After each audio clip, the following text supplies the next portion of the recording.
Hi, I'm Jordan the Nerd of Gold, and today is day 10 out of 52 as I try to answer at least 52 questions about DC Comics as I count down to my birthday. And if you want to help me celebrate my wife for my birthday, link in the comics to help with donations. So I'm going to answer this question right here. What is my most controversial opinion on DC? I don't think my takes on comics in general are particularly hot, but I will say this might be hot among Superman fans, which is I don't think Smallville matters that much, period, to Superman as far as storytelling goes. I know it matters in the plot development of his backstory, but I don't think it matters as like a setting for him really in terms of storytelling. So like I think Smallville, the period of time in his life, is pretty much boring, and we can just skip to his time and debut in Metropolis after he lands on Earth. I really don't think we need to spend a lot of time in Smallville and any iteration of Superman for the most part, and that also extends to the show Smallville. I am not a big fan of the show Smallville.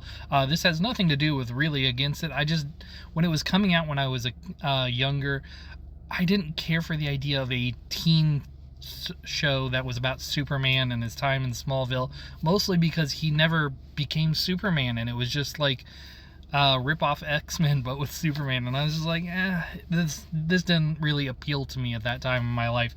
Tom Welling and Michael Rosenbaum, nothing against them for their performances, what they did for that show, and everyone else on the cast, but like, yeah, I just don't care about Smallville at all. I just want us to jump to Superman's time in Metropolis because that's when he's a superhero, the iconic character that we all fall in love with.